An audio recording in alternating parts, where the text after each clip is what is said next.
we now join in a responsive call to worship. Please follow on your screens. I am leader, you are people. The stone that the builders rejected has become the cornerstone.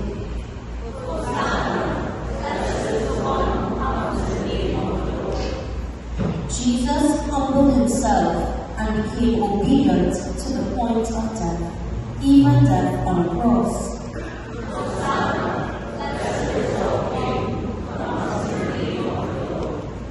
Therefore, God has highly exalted him and given him the name that is above every name. Blessed is Jesus, our Savior and our friend. Glory to the Creator and the Spirit, ever three and ever one. Let us prepare our hearts to listen to God's word, which will be coming from the Gospel of Matthew, chapter 21, verses 1 to 11.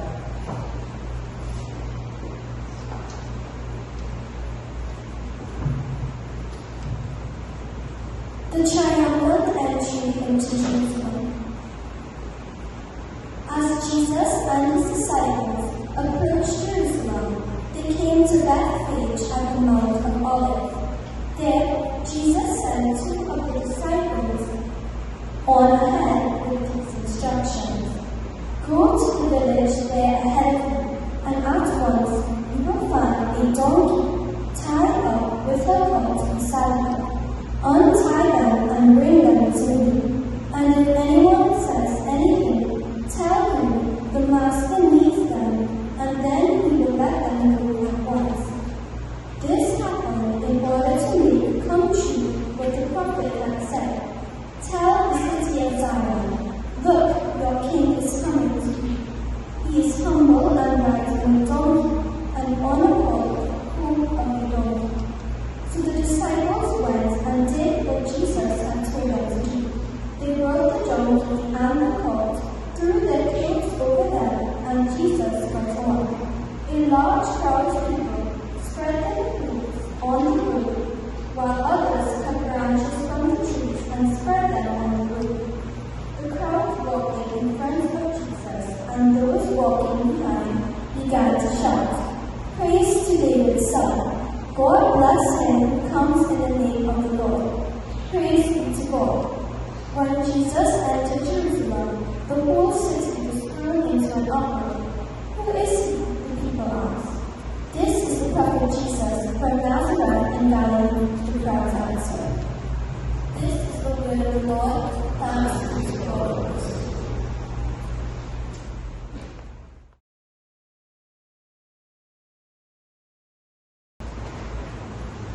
Thank you very much to members of the youth group that is so beautifully worship today, as well as to our choir for raising those hosannas as we celebrate this beautiful day, this Palm Sunday, the beginning of our Passion Week. And as we do so, I invite you to follow me in prayer. Let's pray.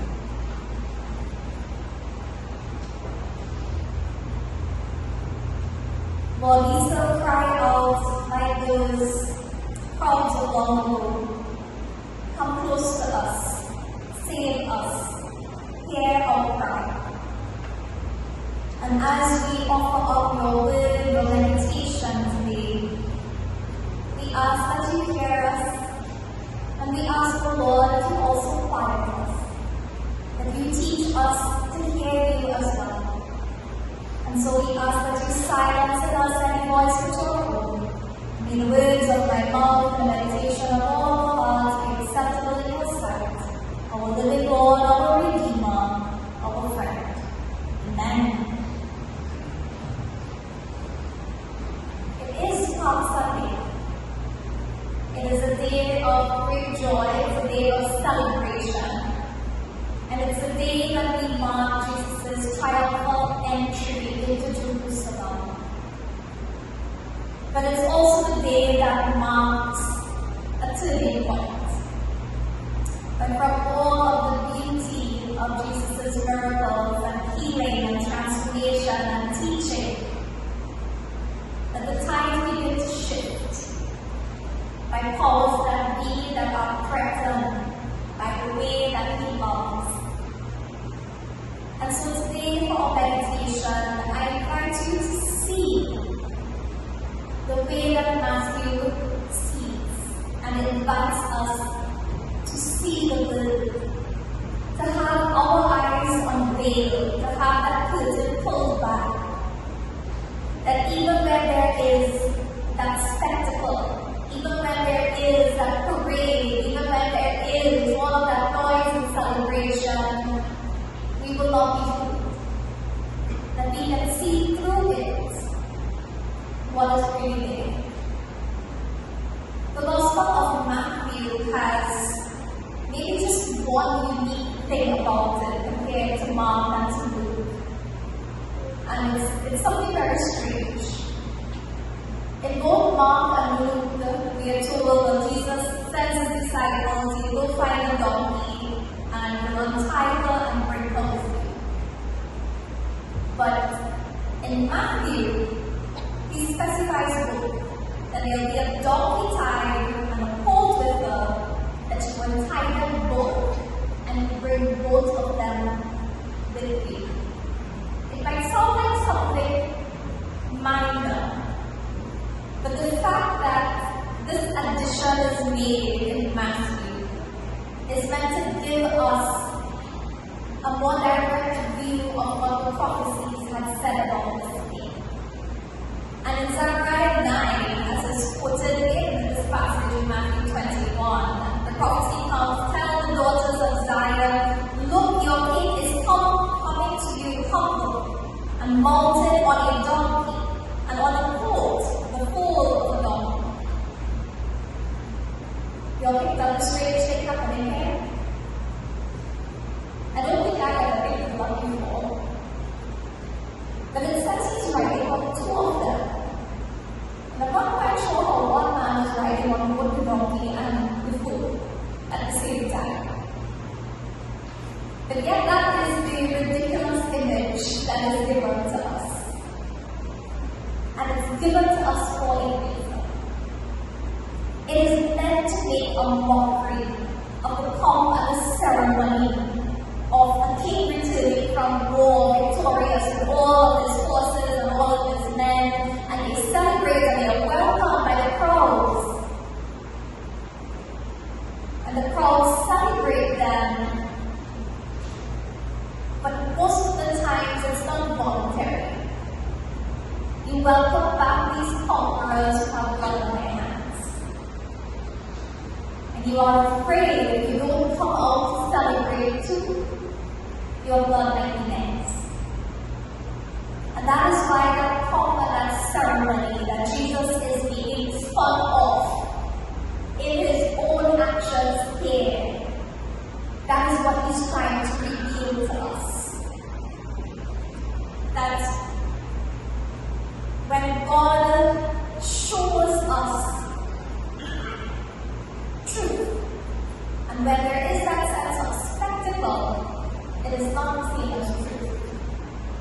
And when there is that sense of domination by an army or by some person in power, that domination does not mean authority. And when there is fear, like the kind of fear that would have been instilled if there was anyone else but Jesus riding into Jerusalem like that, if there is fear, there will never be stability. And so Matthew, in this very simple way, by saying Jesus has both donkeys and is riding on both of them, he points us into that truth. Today, friends, I encourage us to note that contrast that happens when Jesus comes through a place where there is so much fear, and because he comes in humility, because it's a donkey and not a brand horse, because it is the people of the land bringing these palm branches and laying their clothes, and not anybody came to come out as supporters. Because it is a Jesus who has been known as one of compassion and mercy, one who brings healing to the land. The people are able to cry out, "Blessed is he who comes in the name of the Lord, Hosanna in the highest." Because that's what Hosanna means. Lord, save us.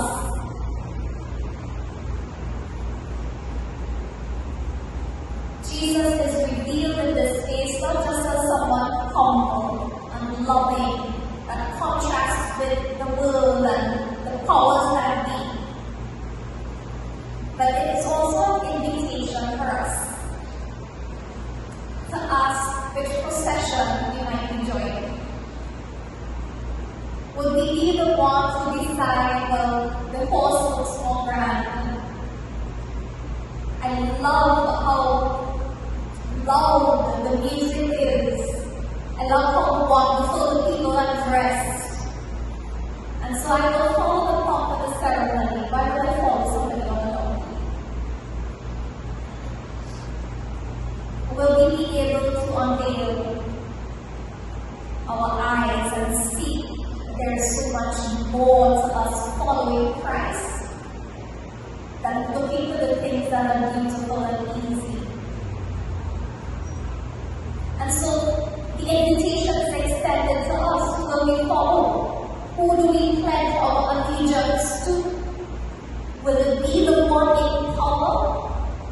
Or will it be the one who comes in power and power is humility? Will we pledge our allegiance to the one who says, "I am going to the cross.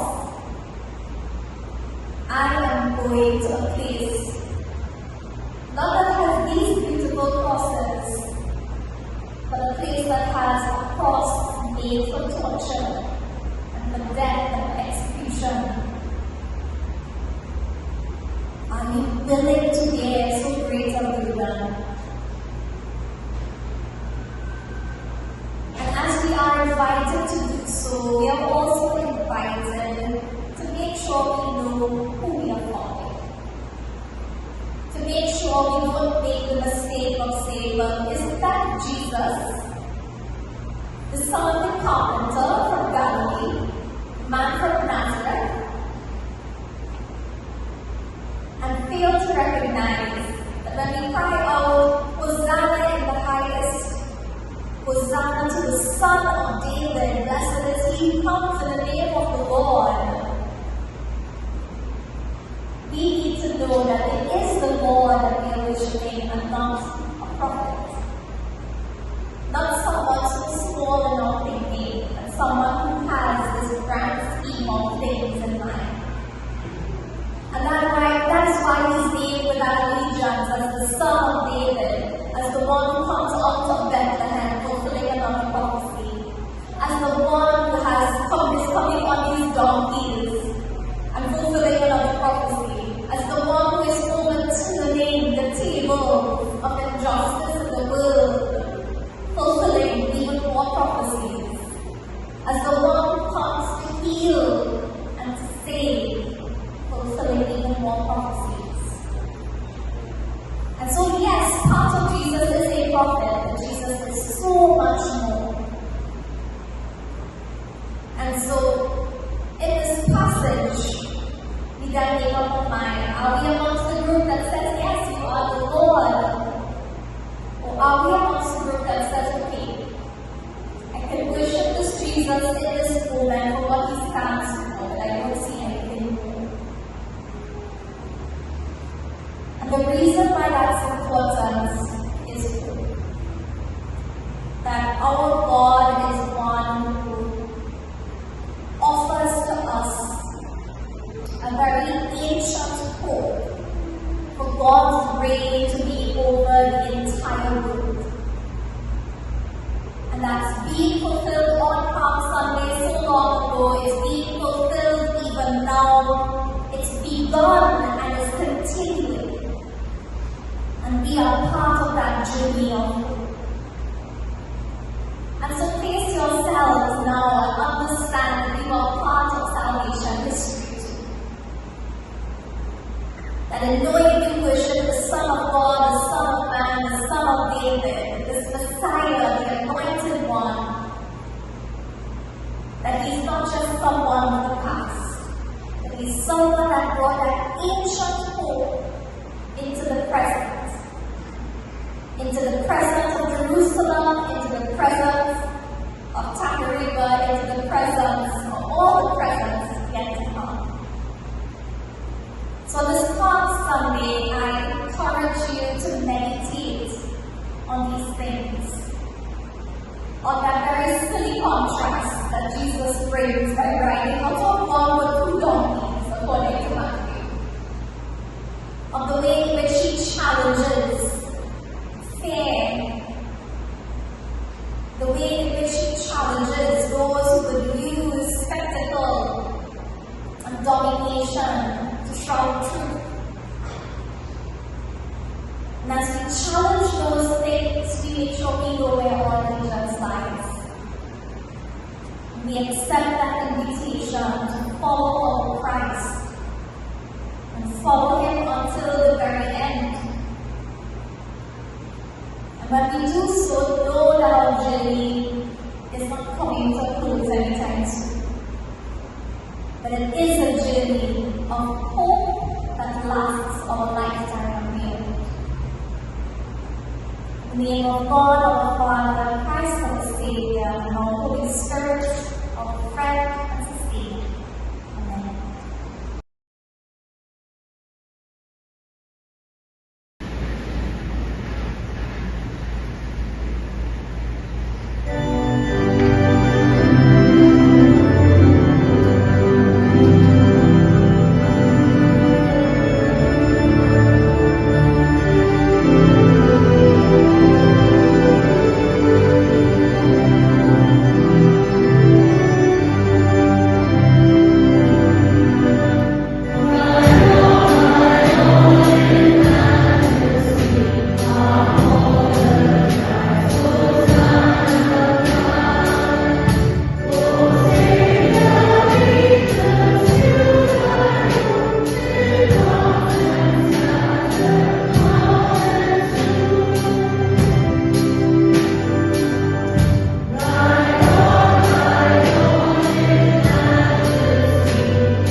save us. We go from this place ready to follow Jesus now, to the garden, to the cross, and to the tomb. Save us, Hosanna. We go from this place ready to pay attention as the waving of the palms turns to a sentence of crucifixion. Come, save us, Hosanna. We go from this place knowing that even in death, God's love endures. Come, save us, Hosanna.